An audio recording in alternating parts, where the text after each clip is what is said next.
The old adage goes, time waits for no one. And the shock, unstoppable thus far. And our heroes must race against the clock. Victory or death can happen in a blink of an eye. In the final tournament before the push for the postseason, time is ticking away. Huge sleep. Boy, the sleep dart connects absolutely massive. Time to make your mark in this season. Oh, nice shot! Time to rise to the top. That's incredible. Time to put up or shut up. You gotta feel for these guys right now. Time waits for no one. This is so chaotic right now. It's the final chance for glory before the postseason. They will not be stopped in their time of need. What an upset. He's a god. He's a god! Yeah. The Countdown Cup starts now. Hello and welcome to the start of the North American Countdown Cup, I suppose, yeah. And we're going to be getting started with a whole bunch of games, and it's going to be some good ones, I suppose, as well. My name is Brendan Hook. I'm joined by Joshua Wilkinson. Don't even ask what that intro was, but here's the games that we're going to be watching. Yeah, plenty to get through because, of course, it is the beginning of the Countdown Cup. A lot to play for here. Yeah, a huge amount. And this bracket, I mean, the Summer Showdown was absolutely set with upsets all over the place. This bracket, at first glance, seems to play out a little more nicely. But for our teams in this first half, they've got a lot to play for because they want to avoid being picked by one of those top teams. And you take a look at the rewards that everyone's playing for here as well. It's not just the money, Brent. It's those wins. They're so important. Yeah, we keep bigging up the win aspect of a lot of these tournaments, and it seems a little bit underwhelming, I suppose, when you compare it directly to the cash sum, the money that they're playing for. But at the end of the day, these teams are playing for the grand playoffs that's going to be taking place after the Countdown Cup. I'm talking the grand finals. That's what every team has their eyes set on, and that's what realistically they are playing for, those wins to help them with that seeding. But the match at hand that we're going to be commentating, of course, is going to be the Vancouver Titans versus the Atlanta Reign. And it's two teams that I think have had a season like they probably didn't expect. The Atlanta Reign we had very high expectations for. The Vancouver Titans unfortunately had to readjust and actually swap out their entire roster early in the year. And both of these teams are desperately going to be searching for good seeding or just an opportunity to get some wins now in the Countdown Cup. Definitely. You take a look at the Vancouver Starters, and this is a team that has struggled since being added to the Overwatch League. There are rookie talents all across the board after the previous Vancouver Titans roster fell to pieces, but they've actually been doing pretty well recently. All right, they're on a bit of a lost streak in the regular season, but they came in, they qualified for this tournament, beating the Boston Uprising, and they have looked to be powered by these DPS players, Dalton and Shockwave, to move forwards. And on the other side of things, you can see that the Atlanta Reign are actually going to be fielding Saucy alongside Erster. So some additions. Saucy, of course, getting picked up roughly around the time that Baby Bay retired. And he's going to be trying to fill up that gap, I suppose, in terms of DPS prowess. Yeah, for sure. It's actually really interesting to see Erster fielded alongside Saucy, because we've only seen both of them play Genji in recent times. Yeah. So, I don't know. It's probably something to do with a specific strategy that they have on this first map. It's unusual to say the least, but, maybe we'll get some interesting looks. Now, what I'm interested in, though, Brent, is this Genji head-to-head, because Watchpoint talked about it earlier on today as well, but this is a matchup where both of these teams have great DPS players, but they haven't really played the Genji that well. It's weird to see. You look at the head-to-heads, and it's pretty even, honestly, between these two. Erster edging out the majority of the categories, though Dalton has a couple of percentage points ahead in hero damage and eliminations. But broadly speaking, these are not great stats for either player. And Dalton, we've seen what he can do on a range of other heroes, and he's a good player. He has a lot of promise coming into the league. And Erster is somebody that we all thought would be an MVP candidate in 2020. Yeah. Now, he hasn't even been fielded for a lot of the time, and when he's come in, his Genji has been lackluster. Some of that's to do with the coordination on both teams, but I need to see more from both of these sides. But whoever plays the better Genji here today, I think is going to be able to edge out the other. If one of them can really get to grips with the meta, I think they'll get a long way ahead of their opponents. Yeah, when you're playing the Genji alongside the Orisa compositions, I think there's a lot more that can shut you down. So as you mentioned, Josh, you know, the team with the better coordination across the board is generally going to see better results for their Genji player. And we're going to be heading into Lijiang Tower, so maybe there might be a chance where we don't see any Genji at all, actually. It depends on the sort of round, I suppose, that comes up. I'm interested to see the Junkrat here. I think that Erster has been put in to play the Junk for Lijiang Tower because that's his comfort pick. Yeah, for sure. My interest, the thing alongside that though is, what is Saucy going to play? Because normally you play the Junkrat with a Symmetra, which I would be expecting Edison to be playing. But all right, they've got some specific strat here, the Atlanta Reign, that I'm not 100% sure what it is yet. Okay. Yeah, they're just teasing us for now as they're just... Again, remember, you can lock in whatever, but Erster, we're pretty confident is going to be playing that Junkrat, and it looks like a bit of a mirror composition as well. The Vancouver Titans teasing it as well. Shockwave might be opting for that role, so it seems that teams have kind of settled for Control Center, that this may be the meta. Of course, Zoltan and Saucy over to the Symmetra just to provide that teleporter, but it looks like they are going to be sticking with it as well. So a huge amount of spam damage that's able to be pumped out with this composition. You can see a lot of early damage already being thrown out. Dogman's Immortality Field was committed to save his team. A later one from the Vancouver Titans, so Rolf's going to be keeping his team alive, and it seems like the Atlanta Reign not come out ahead in this engagement, and the first kill is going to go their way as Shredlock takes out Erster. It's going to be a huge opening for them. Now as they clean up some of the remnants, looks like it should be curtains, but traded out evenly. The Atlanta Reign are not out of it just yet. And Matrix laid down very early, built, but it's going to be matched on even sides. You see the damage being thrown out here, and Shockwave falls once again. So the Atlanta Reign, despite the fact that they didn't get the best of that early engagement, they come out on top and they do cap out the point. Yeah, and they're just working their way around the side, still trying to punish the Vancouver Titans players that didn't quite understand how they had lost that situation. Shockwave did way more damage in the beginning fight, but Atlanta had spread out across the point and got into a position where their tanks could do damage from a range of angles. So Vancouver getting outplayed there a little bit in that opening fight, but here comes a Halt and a Flux, straight onto Hawk. They're just going to try and take him down early. Tire from Shockwave. It's got to get a kill. It's got to get something to try and turn this fight around. 6 HP on the Tire. Shockwave's trying to keep it alive, but he gets shot down by Massa. Booped him away. Ursa, in the meanwhile, was in the back line. The Mine is going to be taking down Shockwave, and it will be another team fight win here. But the Atlanta Reign just need to clean up 1 or 2 players that are just stalling out this point, because it did get flipped over to the Vancouver Titans, but not for much longer. So Atlanta Reign are going to be in control. Yeah, Atlanta can't quite push up and do a forward hold here. They didn't get that decisive a win over the point. But Erster's Tire should be a big game changer, even though Shockwave was able to get his earlier. Flank right now as well. Ah. Well, I don't think it's going to matter too... Oh! That's pretty good. KSA taking out the Tire.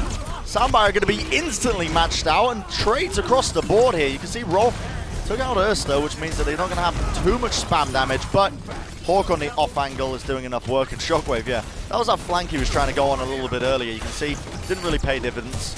Now, if Shockwave had been playing with his team, I think they win that fight, because they're able to still... he's still able to help his tank in the shield battle, even though Dogman used his Amp Matrix. But all of these fights have looked like Vancouver Titans are getting great opening picks, but Atlanta Reign are just winning it out. Dogman goes down and Hawk, so this has got to be a win here for the Vancouver Titans. Yeah, a bit of a misplay there from Gabe, if I do say so myself. I think his supercharger was placed in a really unopportune place. KSA was just able to take a nice flank, immediately remove the hyperspheres. He had the damage boost, of course, of Shredlock as well from his own supercharger. But nice play from KSA, able to find those angles and find those openings. Because the supercharger, you got to prioritize it down. But the fight is not over just yet. Look at this. Absolute speed and aggression that's being pushed out. The Atlanta Reign immediately cap up the point. They've caught the Vancouver Titans with their trousers down, and Hawk with the Gravitic Flux has found 1, make it 2. The Atlanta Reign swinging the momentum back in their favor. You love to see it, ladies and gentlemen. Karkar will fall as well, and it's going to mean the Atlanta Reign taking round number 1. The Vancouver Titans did not know what hit them. No, they did not react properly to that whatsoever. You're playing against a Symmetra. You've got to be aware of the teleporter being a possibility, but they had no idea. Atlanta Reign bamboozled them there completely. They were so much faster to make the decisions and adapt to what was happening on the fly. Here's Gator towards the end as well, just... Just going ham with it. Gator guns go for. Actually, this was towards the middle of the round. Matrix as well, that just does a surprising amount of damage. Cool animation on the gun. But look, at it in slow motion. this is the fight where Shockwave went for that flank as well, and you can just see Gator is stood directly in front of Rolf's Amp Matrix, and he doesn't care. That can't be allowed to happen. The Vancouver Titans have got to play more together as a team, not just in terms of their positioning, but in terms of their decision making too. Okay. Well, Shockwave is making an adjustment. He's moved over to the Doomfist now. Atlanta Reign still opting for this Junkrat, despite the fact that we're not on control center, but Shockwave will claim first blood, going for the second one, but the yoink back. He won't catch it onto Saucy. He's very low, 52 HP, but Kaka! 2 kills with the boop. Nicely done. He's probably just going to be gliding back to safety here. Nice team fight win for the Vancouver Titans, all set up off the back of that boop, realistically. Yeah, and a good opening pick by Shockwave too. Let's take a look at this boot from Kaka. The Halt comes out, groups them all together. Classic. Yeah, it really is. We've seen so many Lucios in the Overwatch League pull off that play, and now it's time for Kaka to do it as well.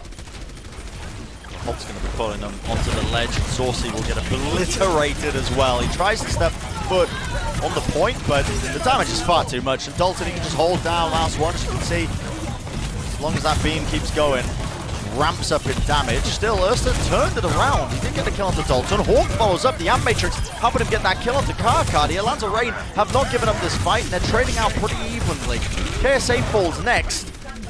And now, Shield committed. It feels like the Vancouver Titans are pumping resources into this fight, but the longer it goes on, the less it looks winnable for them. Yeah, and that's another situation where Vancouver get the opening pick, but they're just not able to translate it at all. They don't capitalize on these advantages and solidify their position in the middle of fights. They just run in and try and secure the kills and end up taking way too much damage for it. Atlanta get a bit of a freebie there, and now they're still getting up to all of their ultimates. Only had to use the Batiste ult in the middle of that fight from Dogman. Erster's tire, none of the tires have been successful so far, actually.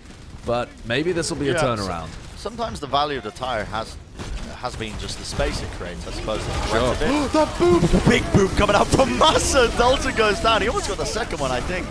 But the wall climb came out in the end there from Kaka. Still, the fight continues, and Saucy is going to get uppercut in here. Shockwave with 2 kills. The punch to follow it up. The old 1-2 combo. Already 2 taken out. Soundbar committed pretty late into this fight. Nice fortified block there from Gator just to negate this punch from Shockwave. Supercharger committed from Gator. They look like they want to keep fighting this one, but Kaka's going to be taking it out. Shockwave looks so confused what to do against that teleporter there. First, he gets another pick on Kaka, and this fight is eventually going to go the way of Atlanta. Oh no.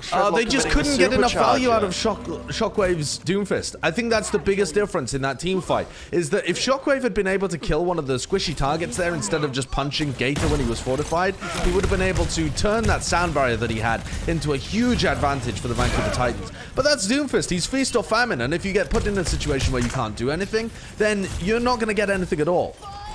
Teleporter onto the point. Oh! Yo, what are you doing? Oh my goodness, they read them like a book. They knew the TP play was coming. They knew they had to contest the point. 91%, Josh. Maybe Shockwave could contest this one, but the Atlanta Reign are in control here. Shredlock, he's trapped up on the corner. They already knew he was going to be trying to stall it out on the side here, but Boops are... Okay, Boops traded out. Massa ends up taking a bit of a drink there with the holographic fishies. Shredlock's going to be roaming around. Vancouver Titans desperately trying to stay into this point here, but Rolf's being pressured in the back line. Hawk running him down with the Hyperspheres once again. KSA, the last remaining players. Shredlock again trapped up on the point. The overtime will burn. It will but not be enough for them to stay into this fight. Shredlock, okay, or Shockwave, not going to be making it onto the point, and it is going to be the Atlanta Reign taking map number 1 off the back of some mighty heroics of Erster. Yeah, you can tell it's Countdown Cup time, Brent, because the teams are just throwing everything into this, and there's just been some wild stuff happening on both sides.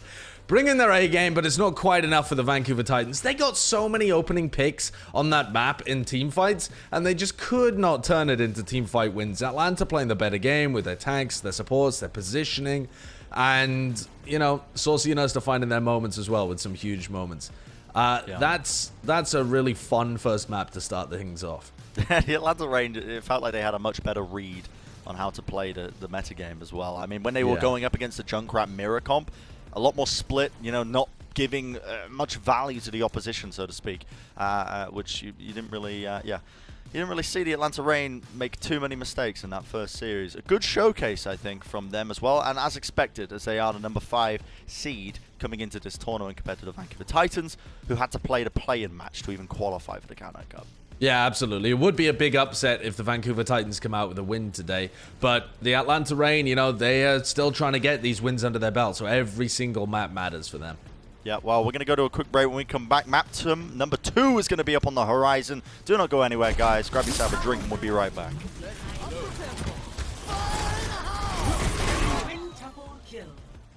The Overwatch League is brought to you by Pringles Wavy. Big crunch, big flavor.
The Overwatch League is brought to you by T-Mobile.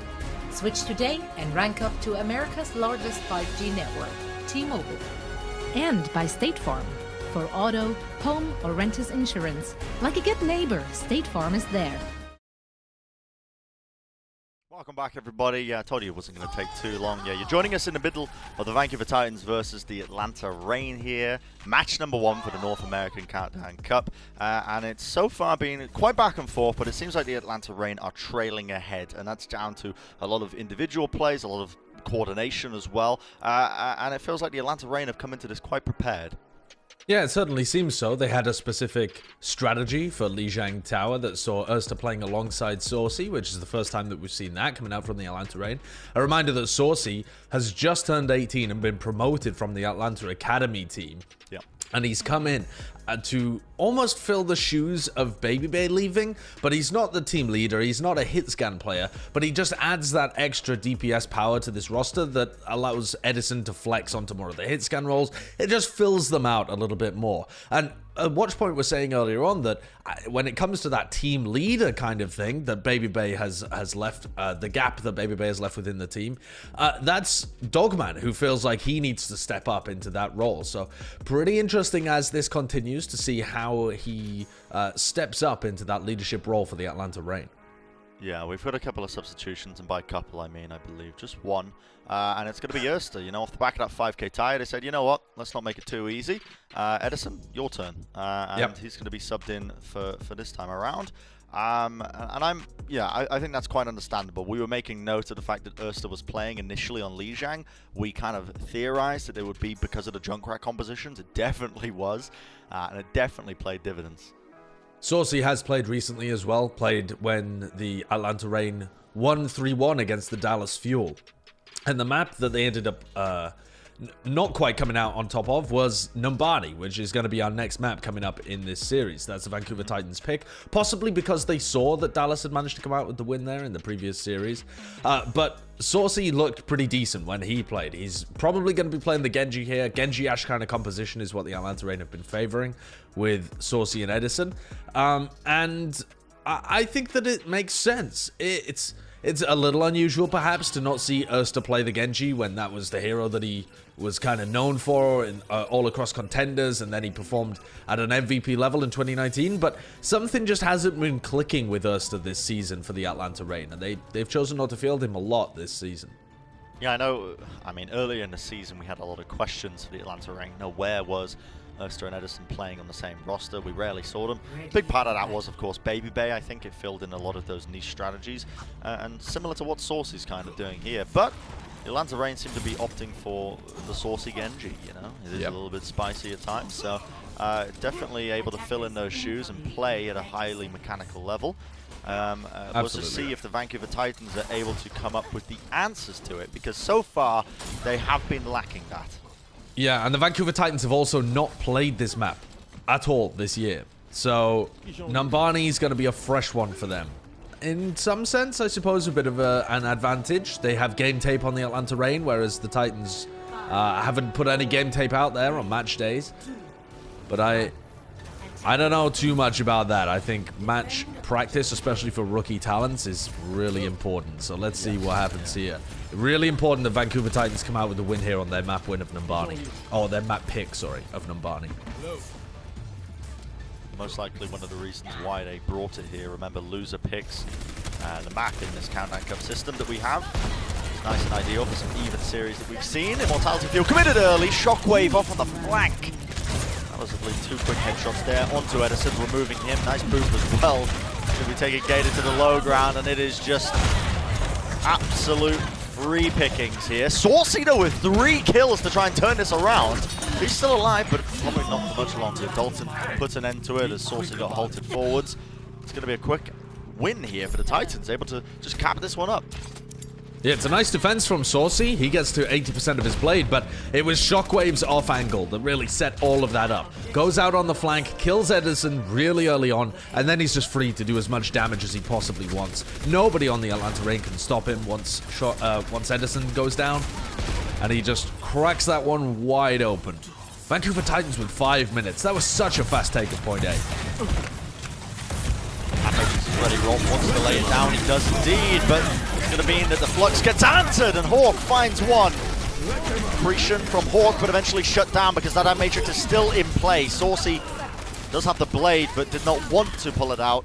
It felt like it wasn't particularly worth it. Shockwave, yeah, I can hear your whispers, Josh, and I'm thinking the same thing. This guy is on fire right now. Yeah, it was him that set up the entirety of the point A attack, and then he just delivers with 3, maybe 4 kills in that second team fight as well. Shockwave's a great talent. We've seen him on the Widowmaker. He's got really good stats. When you think about where his team is, towards the bottom end of North America, you would expect his stats to be towards the bottom as well, because it's such a team game. They aren't at all. He's individually very, very talented. Bob just to try and push back the Atlanta Reign before they go in, and see if Shockwave can keep that streak going. Saucy now with the blade, though, pulls it forward. It's going to be met, stunned up into the corner. Not able to get anything done, and Dalton slashing forward. So much work being put into the enemy here. Finds 3 kills off the back of his blade. Of course, the tail end of it, able to get that one with just this raw aim onto Edison, but that's going to be a nice fast capture, and they've got a lot of time back now to work with as they head into this final checkpoint of Numbani. Huge time bank, and what's looking like a great map selection from the Vancouver Titans. They look prepared. They're on fire individually as well. Shockwave and Dalton so far carrying their team to team fight wins, and some good coordination from the rest of them as well. Atlanta have got the supercharger, so they're going to be able to push in, but caught in the gravitic flux. That's free shooting for Shockwave. Treadlock takes a very aggressive angle to try and take it out, and he will pay for it with his life, but I think that play may have just worked out for them. With no supercharger, the damage mitigation or the damage amp, they don't have to worry about it any further, and the Vancouver Titans are just rolling forwards again. Shockwave leading the charge for his team, realistically being the spearhead. Shockwave at the moment must have more kills than the whole of the Atlanta Reign. Like, by a long shot. By a long shot. He's got a Bob now as well. If they can just make space for him, he's been hitting everything so far. Shockwave is so close to the ball now, yeah. 3% away. Has it available. Opts to use it now just to try and contest. Off angle being taken. Headshot into the body. Shot. Edison goes down. Pressured in the backline though. Saucy, no one was dealing with him. Rolf will go down, but that means that the front line needs to be pressured. Dalton committing the blade, but not getting any value. Shut down in the end. The inspiration now from Massa will heal up the rest of his team as they're able to burn down the remaining players. Accretion, I think. Did that even connect? I'm not sure. I think it hit the splash damage, but not the actual CC. The stun did not connect. But nice try from Vancouver. Yeah, the Atlanta Reign are going to be able to hold this one. Yeah, but still, 4 minutes left, so the Vancouver Titans can cycle these ults a couple more times. This next fight, they're going to be at a severe disadvantage, so they just want to try and push in, generate some ult charge, see if what they can force out from Atlanta. Aggression from Atlanta as they look to try and lead it in with the halt. Saucy still holding on to this blade. You can see them just rolling around the corner here. The rally didn't get too much done. They just forced the Vancouver Titans to disengage, and that's kind of what they want to do. When they're at that ultimate disadvantage, they can get the Atlanta Reign to pull them out. Still now the supercharger into the blade. Will be met with the Immortality Field, but not enough. The damage comes through, and Karkar will fall. Go for the little wraparound approach here, as Bob was committed into this fight, but I gotta say, yeah, Shockwave's probably gonna be falling here. Committing the Gravitic Flux, KSA, well, he will bring down Massa, but I don't like this, Josh. I feel like the longer this goes, it's gonna be worse for them. The Atlanta Reign are starting to get spawners back.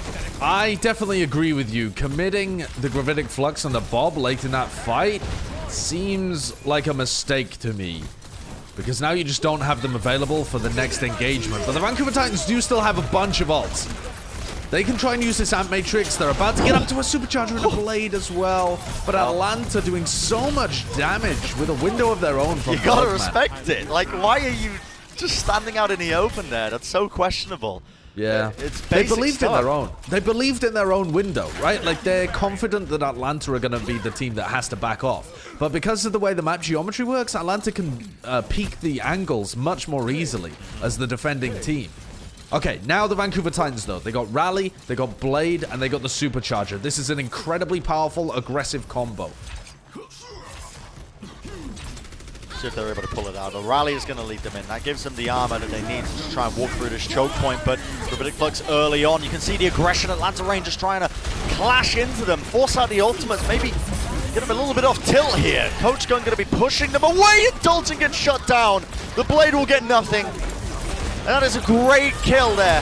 The Atlanta Reign might be able to turn this one, but the Vancouver Titans are rolling forward with Bob once more. Bob's going to be providing a lot of that necessary gunfire just into the back line, forcing their eyesight away. Creation not connecting, but KSA wants to try and build up this Gravitic Flux just to turn this fight into their favor. Edison removes Shockwave though, and he's on the high ground. No one has dislodged him, and now it's a bit of a pincer attack. The Atlanta Reign have found so many openings off the back of that, that again, they will hold strong. Vancouver just lost too many people at the beginning of the fight. To lose Dalton when he's in the middle of his blade is a tragedy. They didn't set him up very well for success there. And then Karkar was taking some weird flank on the Brigitte as well. 4v6, even if you get a bunch of picks there as the Vancouver Titans, the spawners are just going to come in. And Atlanta, again with the aggression. This has stopped any attempt that the Titans have had to attack. Every time they just try and get into position, Atlanta are there pushing into them. The whole dynamite end just evaporated the Vancouver Titans. But you notice a Shockwave has moved over to the Widowmaker, and I think he realized that they need some sort of pick potential. One shot to the head might be enough to turn this around, because they are down to their final 20 seconds. A reminder that they had 5.5 minutes in their time bank. Yeah, this has been a long old push. Saucy now with the blade, just trying to lead this one in. Shockwave goes down so early, it's Saucy! One slash, I don't even think he meant to go for 2 targets then, but still, he found them. And the Atlanta Reign with a clean team wipe means that they will not let the Vancouver Titans push that all the way in. I could have sworn Saucy was aiming for Rolf there, and he somehow killed Dalton and Shredlock. I don't understand how that Look one at a happened. wrist, maybe. Yeah. But that's disappointing for the Titans. No matter which way you slice it, you could say that Atlanta played the defense really well, which they did, but even so, that is disappointing for the Titans. They looked stellar in their point A and point B captures. They had 5.5 minutes to crack point C. They had multiple team fights where they were up in terms of their ults or had an opening pick, but they always just let it fall away from them. Yeah, I think back to many moments earlier in this series of map 1 and this map as well to a lesser degree as well, but it feels like there's just some basic fundamental mistakes that don't get me wrong, every team makes, but what it comes down to is Atlanta Reign's discipline as a team, and they've played together longer. You know, they're not like the Vancouver Titans where they've come into this league as a team of rookies, and they're just trying to basically build this synergy together. And yes, we are at the tail end of the season, but the point still stands. And you can just see in the way that they play that, the Atlanta Reign in their Amp Matrix usage, for example, the fact that they're able to get good value out of it, trading around the corner, using the map to block the damage, whereas the Vancouver Titans have to swing wide to try and get any value out of it. Small mistakes like this add up over the course of a series into an eventual win. And the Vancouver Titans are going to really need to start to clean up their game now on the defense. Now, with that being said, Josh, we are on Numbani, and full holds on this first point are quite common. They are kind of common, and that's why I'm interested to see Saucy rolling out on the May here, because that means they have some specific strat. Probably to take high ground, use the May to deny some vision, and Dalton's going to have his work cut out. Because Dalton needs to get big value here, but he's playing into a May that can freeze him up, so that makes things a lot more difficult. Look at them all caught by the May wall. Yep, blocked up into the corner, but they need to get a kill off the back of it. The Immortality Field is perfect, actually, from Rolf. Keeps him alive. The Amp Matrix just on the corner here is going to be doing so much damage. Karkar falls down immediately. Saucy now with the icicles. Just needs to rain them down from above like a little sky devil. And it's going to be enough. The beat down from Saucy once more will mean that there's only a couple of players remaining, but more than enough bodies to cap up this point. Great idea with the May, and you can see how well it worked. Saucy with a perfect May wall to be able to push people back into the corner. The Vancouver Titans were always on the back foot, but with the added damage coming out from Dog, it was actually Dogman that got the first ultimate there. And the Amp Matrix coming out from the Atlanta Reign just because he was healing all of his team up, that's what really tipped the tide towards the end of the team fight. So great work from him. He's already up to 40% of the next one. Good news for Vancouver Titans. Results are now online, and start to lead them in here. A nice hold into the Dynamite is going to connect to a few of the targets here. Shockwave, Bob will go down pretty early on, but the May, the Blizzard, that's going to be locking everybody up, and Shredlock did not have the Fortify to survive. 2 players down already for the Vancouver Titans means that the Atlanta Reign have a massive advantage going into this, despite the fact that Karkar decided to commit the rally. It will not be enough to save the team, and the Atlanta Reign are going to keep pushing this payload into that second objective. They have double tank ultimate. They've got Dogman who can just set up his Amp Matrix on the high ground as well. It's going to be very difficult for the Vancouver Titans to defend checkpoint B. If they want to, they could invest all of the ults that they've got available, but that puts a lot of pressure on Dalton. If Dalton doesn't get off a really clean blade here, they're going to get rolled into checkpoint C as well. Initiation comes in, holds into the flux, it connects onto a lot of targets. They go straight up into the air, but they're going to be healed up almost instantly. Hawk now going to be answering again with one of his own. He's going to be putting in a lot of work, a lot of damage into KSA, but the ultimates now come through. They need to remove the supercharge, and they do just that. The C9. Diving through with the blade, and they did. Charlie Niner it. Well, wouldn't be a tournament in the Overwatch League without a Charlie Niner, and it feels like we get one almost every single week now, but it will mean that all of that work that the Vancouver Titans put in, all of those ultimates, are going to be for naught. Yeah, absolutely nothing. I mean, the Vancouver Titans, there was no point even fighting that once they had given up the objective. They were probably going to lose anyway, so not a true C9, but they had their opportunities to win, and they just didn't touch that objective. Now they don't have any ultimates. This is looking disastrous for them. And they're rolling it forward here. They've got the rally, and so much armor, so much health as well to work with. I mean, you just got to feel sorry for the Vancouver Titans, because Saucy again dashing through them. putting in a lot of work. The payload will start to slowly approach its final objective. Edging so close, can anyone even touch this one? Shockwave moving over to the Widowmaker, but he's going to have to try and get a body onto the point. They get halted back in the Atlanta Rain. Going to be taking map number 2 in quite a dominant fashion. They did not stop once on that attack. Yeah, that was pure and utter domination from Atlanta on their attack. They played their ults correctly. They found the picks when they needed it. They had a nice Mayash idea for how to take point A, and then transitioned over to Saucy on the Genji towards later portions. There was no hint of their loss to the Dallas Fuel appearing whatsoever in that performance, and really unfortunate stuff for the Vancouver Titans, because even though they've had moments in this series, we are heading to one of the fastest halftime breaks that I've seen in quite some time. It has been so rapid, these first 2 maps, and it feels like overall they're out of it, even though individually they're hanging close. The big picture is just them getting blown out right now. It was Shock that set the record, right, against the Vancouver Titans for the fastest match in Overwatch League history. Yes, it was 19 minutes. 19 minutes. Yeah, I'm curious as to how this is matching up so far. If the halftime desk could try and gather those statistics. I know I'm not giving them much notice, but anyway, we're going to throw to a break. When we come back, it's going to be the game break. Our halftime crew is going to be breaking down the match thus far. Don't go anywhere.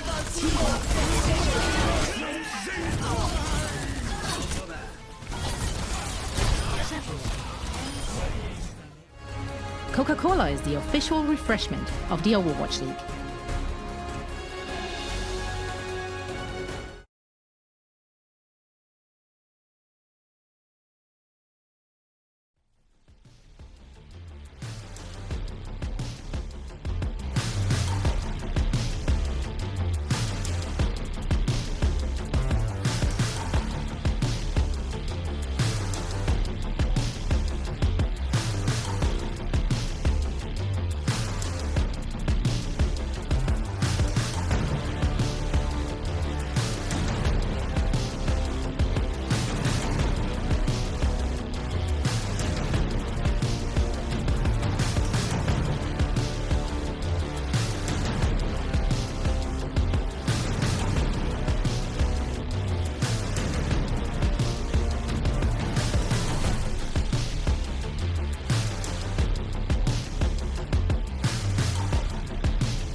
Hello, one and all, and welcome to a game break presented by Cheez-It Grooves. Zoe here, joined by Costa as well as Reinforce, and we're about to head straight into all the action that went down here on the servers between the Atlanta Reign and the Vancouver Titans. It felt like a really quick match, but unfortunately, Bren, it's not going to break the record unless they... No, actually not unless. I don't think it can break the record anymore. Not a 112. They might get second, but probably not. However, it did feel quick. I do agree with you there. Costa, let's discuss the first map here, specifically on round 2. You weren't really a fan of the composition we saw coming out from the Vancouver Titans, specifically that Doomfist pick against the Symmetra as well as a Junkrat on the other side from the Reign. Yeah, we've seen them use the Doomfist on that Gardens map before, and it has had value, but I don't think it works against the Junkrat and the Symmetra. There's just too much damage. If you're a Doomfist, you kind of really need to get in, get out, and that's sort of, you keep doing that cycle trying to get kills. But we just saw it was so hard for Shockwave to really get anything done. He was getting punches, but he just got punished too much. And then you saw Atlanta have this really interesting strategy of like teleporting through the window, allowing themselves to get on point really quickly. So it was an impressive performance by Atlanta. Yeah, and then on map 2, I mean, it did look good at times for the Vancouver Titans. They came out with this Genji Ashe composition and they started to snowball on their attack, but then it just came to a halt on point C, where the Atlanta Reign just showed some aggression, had great ultimate usage. So the Vancouver Titans are disappointing a bit so far. Their ultimate usage hasn't been too good so far. They're not really getting that value that we want them to do. So far in this series, they will have to step it up a little bit if they want to walk away with a win here. What are your thoughts on the Atlanta Reign performance so far? Do you feel like they look flawless, or are there a few things which they should maybe clean up a little bit in the second half as well? Well, they warmed up, right? So they on Numbani, they certainly looked a lot better. When they brought the aggression, they actually got some value from their ultimates, and they looked like they stepped up their game a little bit. So integrating Saucy into the mix, which is quite interesting, but it's starting to work out with some more game time for the rookie. It just kind of feels to me that Atlanta Reign has always been one of those teams which kind of need to warm up. And once they do, they're popping. And speaking of popping, we do have a fantastic crunch time presented by Cheesy Grooves for you. Costa, what went down there? Let's walk us through the glorious moment. I was praising the Atlanta Reign's TP strategy on Gardens, and that's great. So I think Vancouver tried to give it a run for themselves as well. Unfortunately, Ursa has a tire, and unfortunately the tire is absolutely ridiculous, the amount of damage he does. You see he hears the teleporter, instantly pulls the tire. Great heads-up play by Ursa, just blows up, kills 5 in 1. Jake is smiling somewhere and really enjoying the show. Awesome. Yeah, I mean, wasn't Ursa the one who got a 6k pull bomb as well on Tracer last year? So, like, he knows how to really get these multi-kills going, and this time on the Junkrat. So, very impressive. Yeah, style points for rolling the tire backwards as well. So well done, Ursa. That's a tire of every Junkrat's dreams. I, as a now proclaimed Junkrat main as well. Oh no, we've lost her. I'm living it. Yeah, you lost me to that. Now, before we get back into all the action in the Countdown Cup, we have a very exciting announcement to make. Some of you might have already seen it on Twitter, but here it is. We finally revealed the 10 finalists for the T-Mobile 2020 MVP candidates. So let's take a look at who will be able to voted for this very season.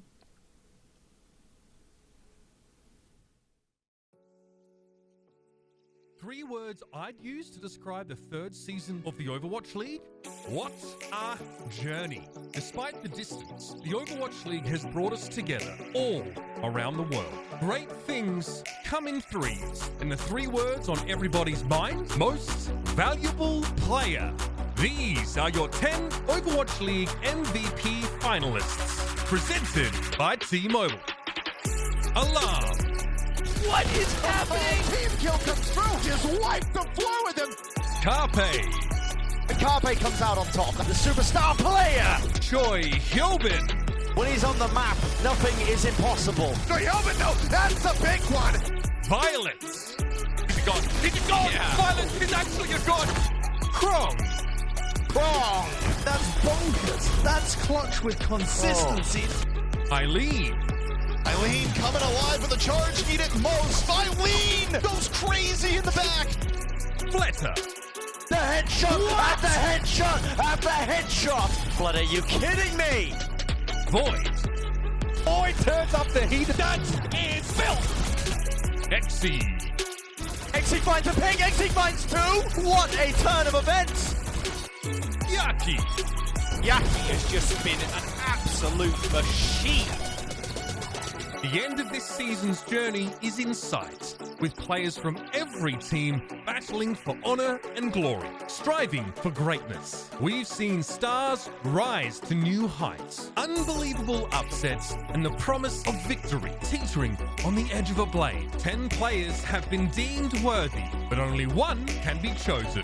The T-Mobile MVP is about more than just bragging rights. This season, T-Mobile put $100,000 on the line. The winner will be determined by you, the fans, along with Overwatch League casters, teams, and the media. T-Mobile wants you to vote for your MVP on Twitter by using the hashtag OWLMVP and tag your favorite player by their Twitter handle or in-game tag. You can also cast your vote by going to overwatchleague.com/MVP. Voting ends on August 28th. Cast your vote today. Answer the call and help decide which Overwatch League player will have their name etched into eternity. Which player will win the T-Mobile $100,000 MVP prize? Who will be your T-Mobile MVP?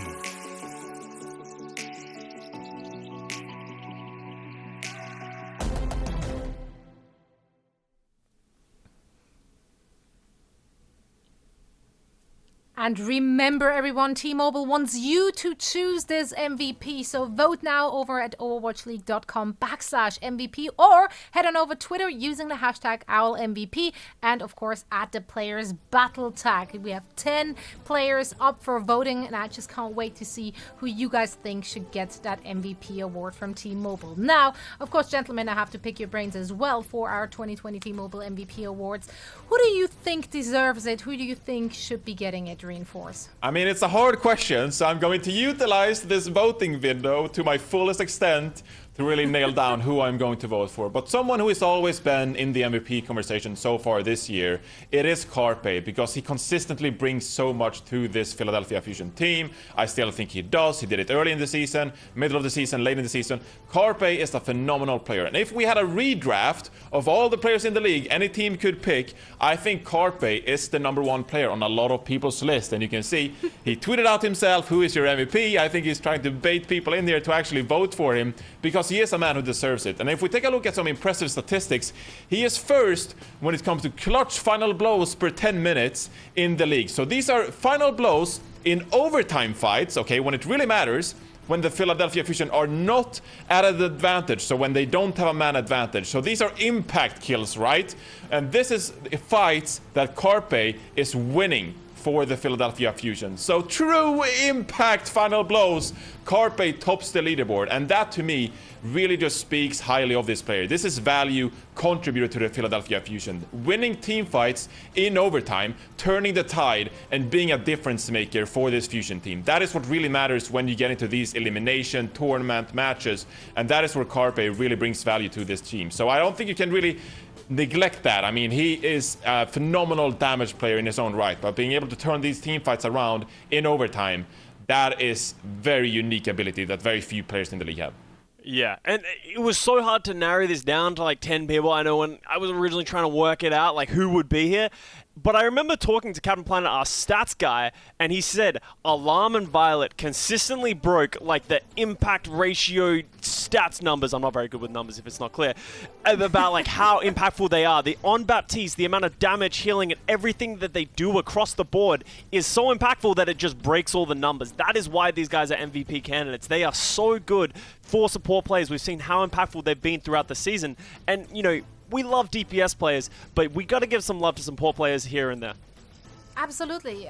It's just there were so many great players to pick from, and even after narrowing it down to 10, it is incredible hard, and that's why we need your help. So make sure to cast your vote over on overwatchleague.com/MVP, or of course over on Twitter using the hashtag OWLMVP, and then add the players battle tag. I can't wait to see who you think is most deserving of our 2020 MVP award.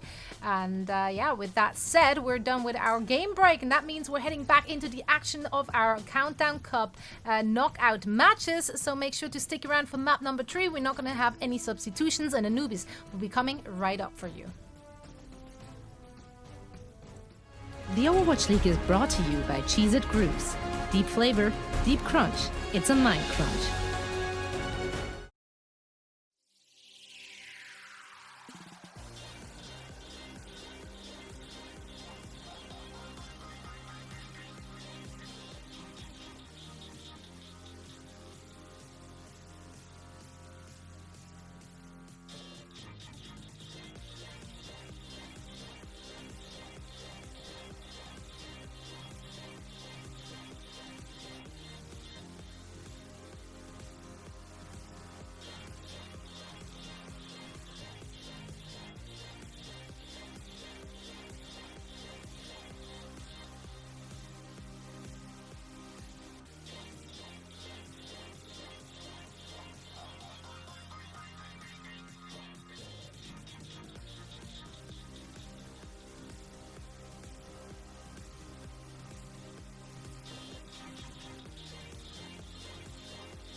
The Overwatch League is brought to you by HyperX. Unleash your style, unleash your fury with HyperX Fury Memory. And by Coca-Cola, the official refreshment of the Overwatch League.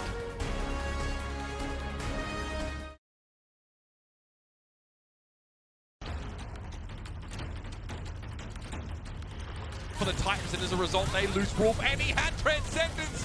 That's about as bad as things could go for Vancouver after a decent start to the fight. Il y a de ça. Ouh, Shockwave sur la hauteur, décidément qu'il n'a pas. To get the point right back. All right, Dogman pressured. Look at that. He actually had to go for a very early field because he knew he'd be in trouble. Bob de Dalton qui est perdu. Il est seul au fond de sa cave là et dit mais personne ne veut venir jouer avec moi. Welcome back, everybody, and I hope you enjoyed that game break. You know, casual reminder, everybody can now vote for your T-Mobile MVP. You know, voting is now open. You can do it on social media or overwatchleague.com/MVP. I'm sure you guys are all going to be voting for the right person, of course, as we're down to our 10 finalists as well. Sorry, Brent, who is the right person? The most valuable player, of course. Right. I thought you were trying to subtly plug who you believe is the MVP there. You know, direct everyone towards your voting system. I mean, maybe if I was a finalist, we might be seeing a couple of votes going my way. But yeah, unfortunately, didn't make the final 10. So yeah, I'll have to pass it off to somebody else this year. Yeah, another year, Brent. Don't worry about it. One day, the Brent will get its what's coming to it. But outside of the MVP discussion, we do have a match that's currently being played. The Vancouver Titans versus the Atlanta Reign. And currently the Atlanta Reign have just been absolutely blitzing through the opposition being the Vancouver Titans. So the Vancouver Titans have really got to turn something around. Hopefully this halftime, this couple of minutes, they can cook up something maybe that they can use against the Atlanta Reign. Maybe they can start to fix up some of the mistakes. It's unlikely. I don't want to say it's impossible, but that's what makes reverse sweep so special at the end of the day. Yeah, definitely. We've seen them. We've certainly seen them in big tournament games as well. The Vancouver Titans are desperate for one at this point in time as well. They really need those wins. There isn't much of the regular season left. I know it can feel like every day can be the same in life right now, especially if you're in America still stuck in lockdown. But we are nearing the end of the Overwatch League. Time is still progressing at a linear rate. And we're getting towards the point in time where these teams, they need the wins. Otherwise, their seeding for the playoffs is not going to be that great. Yeah. And as we head into Temple of Anubis, if there's going to be a reverse sweep, if the Vancouver Titans are going to go any deeper in this tournament, they're going to need to come out with something special here. This is where it has to begin. Temple of Anubis is the map we're going to be heading to. And Josh, I feel like a bit of an old man constantly reminding people of the seeding that they're playing for. It's almost like when you were a kid and your parents might have been saying, eat your vegetables, and you're like, I don't want to eat my vegetables. But that's what it feels like. I almost feel like I'm lecturing the people on how important these matches are for the overall league, for the end of the league, for the playoffs, and for the grand finals. That's what every team in the Overwatch League is playing for. Every player. They dream of holding that trophy, and that's what these matches come down to. And it sometimes can get lost, I think, in just the sheer length and the amount of games that are played. But that is what's the most important goal, and you've got to keep that in mind. Yeah, for sure.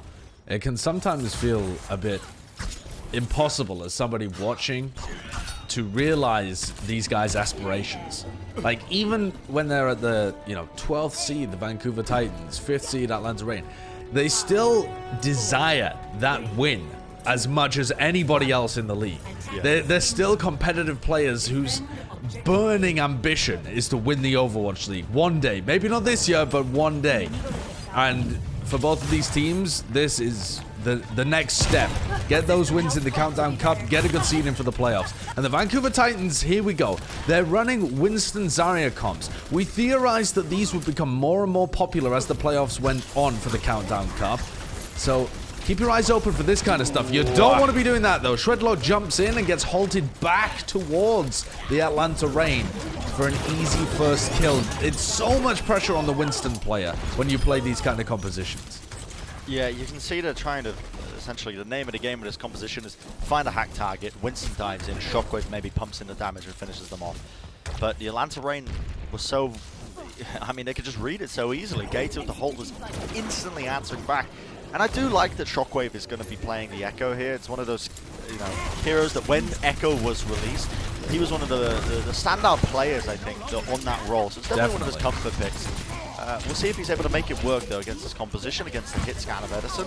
Tricky for them. Still, diving in again. Shredlock gets deleted.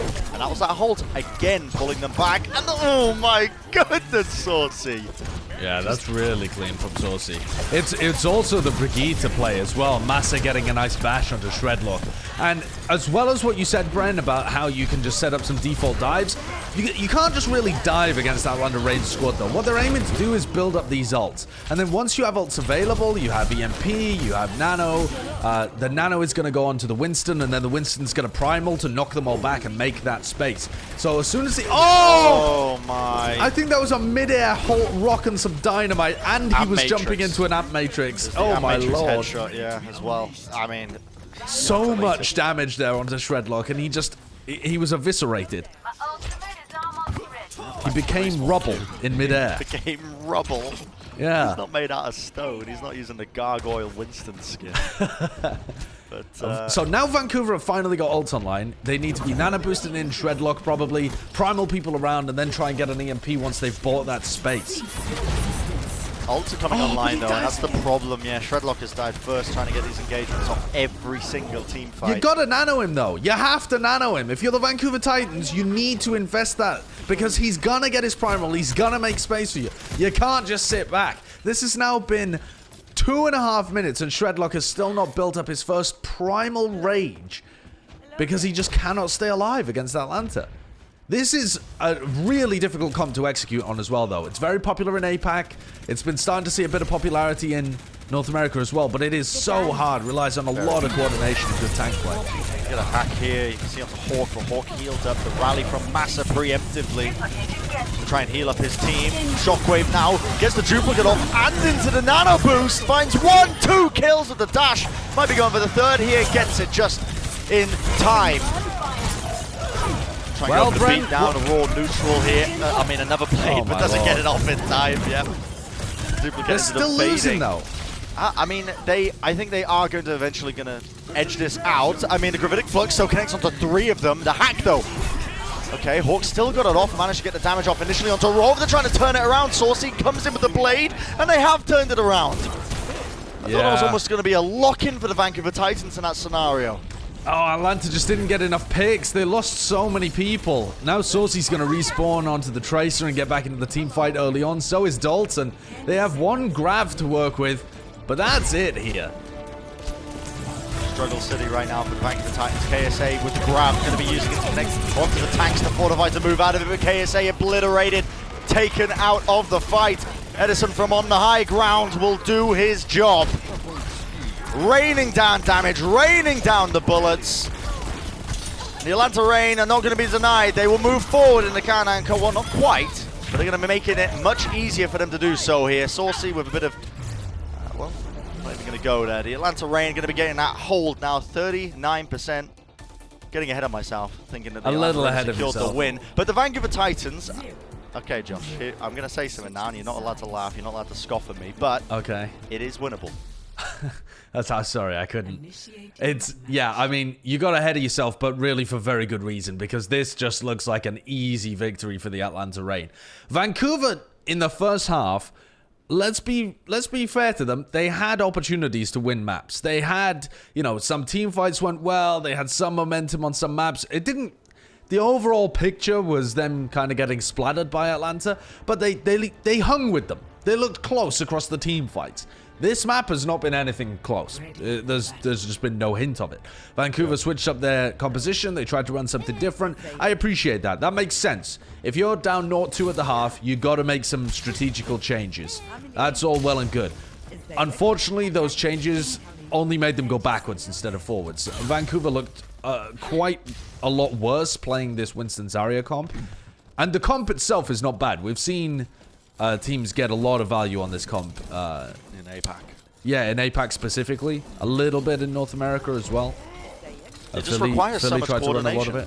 It does. A lot of coordination and a lot of skill from your Winston player. And Shredlock is somebody that we don't know as, like, the best Winston in the world. He's never been in that conversation, obviously. He's a rookie to the Overwatch League. So when you compare him to a lot of other Winston players in the league, he's found a little lacking.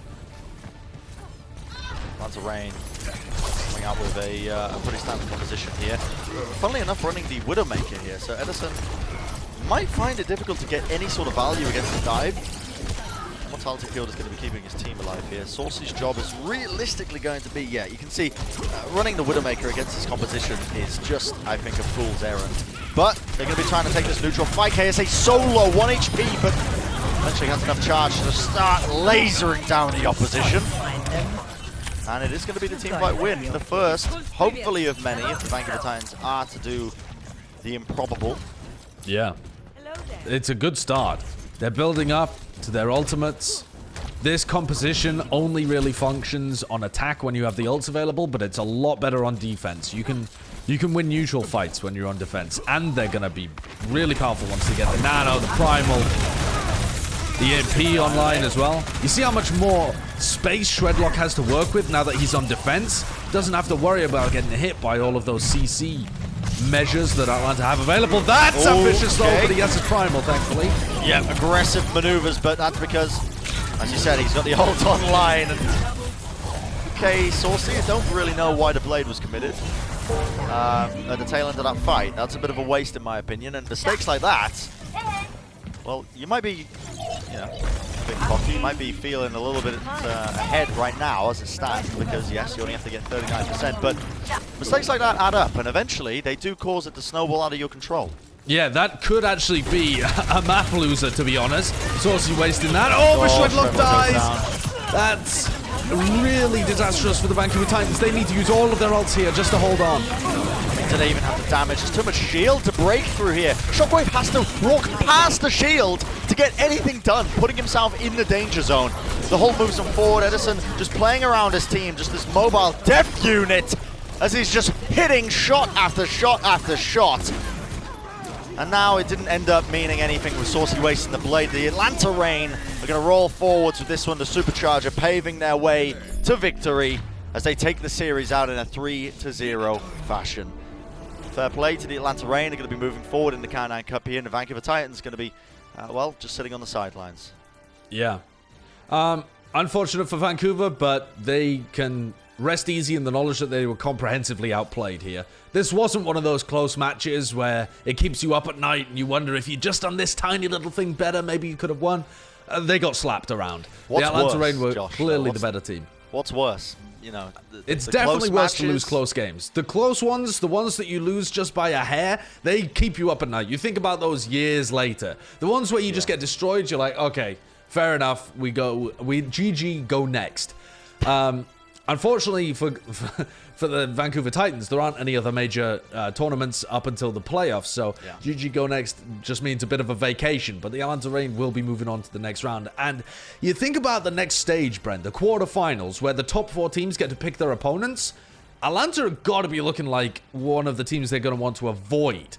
I don't think anyone's going to be picking Atlanta, because they look pretty decent here. Yeah, I'll tell you what's interesting is that, do you remember in the I believe it was the Summer Showdown, the last tournament we had, where we saw all those upsets, and I remember in particular, it was Matt Mr. X Morello who predicted the Atlanta Reign to go far, and he was a real supporter of the Atlanta Reign. We were all like, no, what are you talking about? Turns out, obviously, me and you were correct, and Matt was wrong. But besides the point with that, the Atlanta Reign did not have a good showing in the last tournament, and this is looking like a different squad in a lot of ways, actually. They're looking a bit more coordinated. The mistakes they're making are lesser.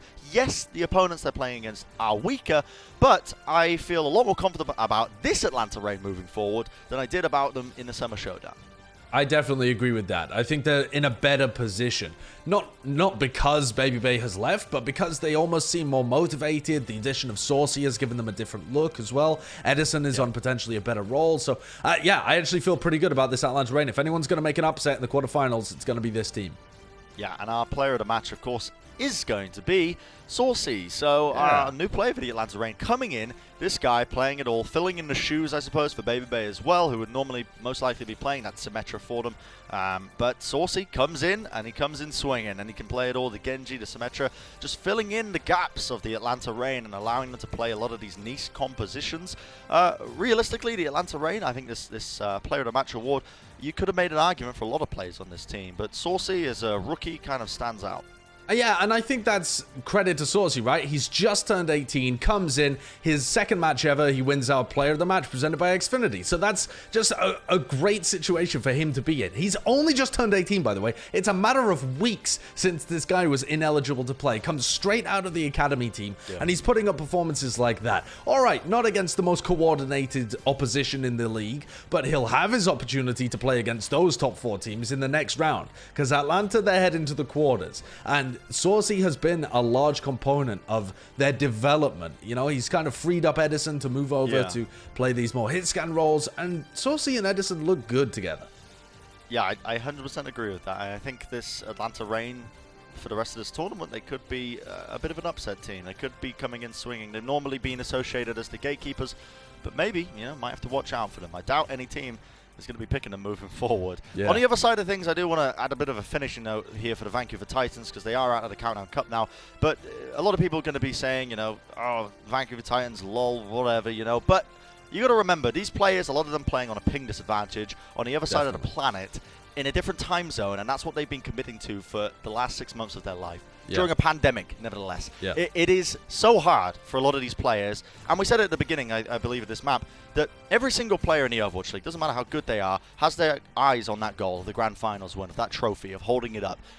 Maybe not this year, maybe next year, but every single one has that goal, and they've all had to put in sacrifices and commitments into this. So the fact that the Vancouver Titans have come into this as a rookie squad, this lineup, half of them playing across on the other side of the world on 200 ping, and still ended up making it into the Countdown Cup, I think, you know, they do have a future, this squad. Yeah, massive kudos to them. Next up, we've got the Houston Outlaws playing against the Los Angeles Valiant, though, and I'm so excited for that match. It's going to be great. That one's going to be really competitive. We'll have to see how that one shakes out after this quick break.